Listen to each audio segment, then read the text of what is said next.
And yet another video about hidden features of BMW E89 or Z4. But this one will serve you good in unexpected situation as power loss or the limp mode, as I'm gonna show you 5 hidden features that might be very useful if your car has certain problems. Starting with the trunk. As we know, the E89 Z4 or even 3 series doesn't have the keyhole for the trunk. So how do you open the trunk if the battery is dead? There are 3 ways of opening the trunk. First one is extra power source. In my case, a jumper starter. Connect it to the terminal pole under the hood and open the trunk the regular way. If the trunk motor got toasted, you also can open the roof halfway. But be extremely careful. If the battery is dead, the hydraulic can stop working and roof will drop after you disconnect the jumper box. So go through this procedure only when you have spare parts, since if you will pull emergency release, you'll not be able to close the roof till everything gonna be working as it should. The last one is to get to the emergency release from the cabin. What if you don't have the ski bag opening door in between the seats? Fortunately, it's still there,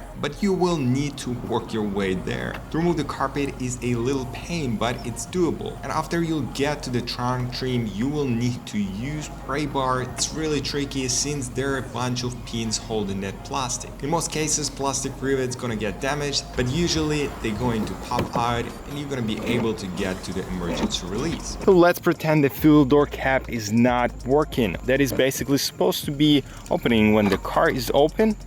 You just press it on and it pops up. If it's not working and you, for example, lock the car and then unlock and trying to open it, it's not doing anything. So for those situations, we have emergency release. That is actually located inside of the trunk. And if you're gonna take a look from the up top on passenger side, there's supposed to be green knob with a fuel tank print on it. Mine is missing at this spot. And I'm assuming some of you might have the same type of problem. So removing a piece of plastic, which is basically slides toward the front of the car. We're gonna take a look inside. You can see a little green wire. And there you go. So if I'm gonna pull on it, let's see what's gonna happen.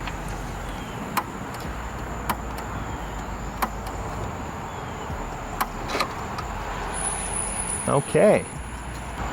And as you can see, it does work, but in my case, the wire is not going where it's supposed to, which is preventing the correct operation with the motor. In your case, if the flap or the actual knob is in the trunk where it's supposed to be, don't be afraid, because as far as you're gonna pull it once, it's gonna get back to where it's supposed to be. Let's get to the next one. The third one is about transmission. If your car got into the limp mode, or it's not driving, or it's just stuck on the side of the road and you need to tow the car, or for example get onto the tow truck, or just push a car to the side of the road. Basically, if you need to tow the car, you pop the transmission in neutral and you're all set. But how do you do it with electronic actuator? It's really simple. You start from the front and basically pull it up. From this perspective, you can see the white and a red knob. You need to use the Allen key, which is 5mm, and turn it to the left as far as it can go. To relock transmission, just press on that red knob. Then reassemble everything back and we should be ready to go.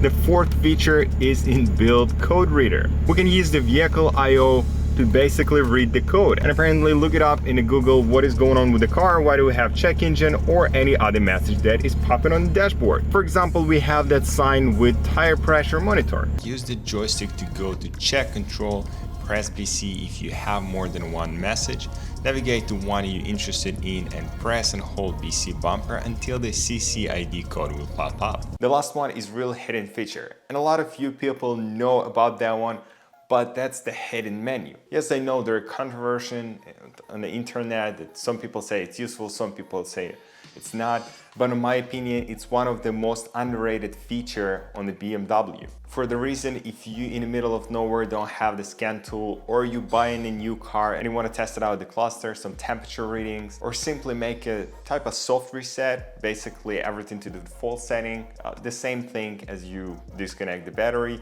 With that, you need 5 last digits of your VIN number, let job behind steering wheel, and I will show you what to do next.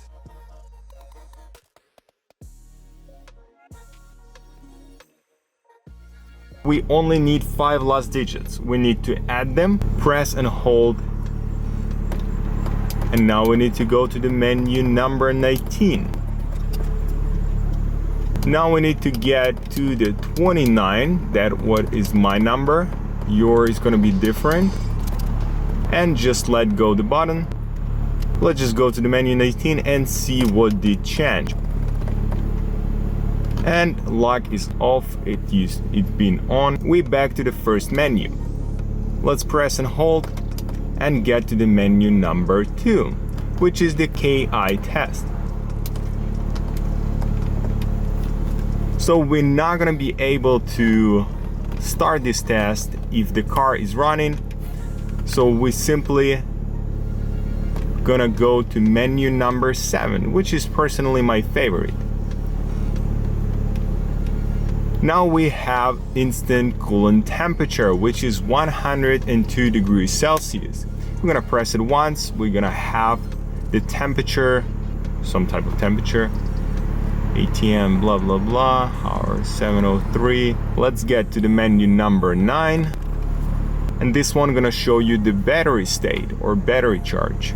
14.1. Let's turn off the AC, let's turn off the light and see what do we have. It's okay, 14.2. If we have 14.3 or 14.6, this is good number. At this moment or this position, my battery is pretty weak.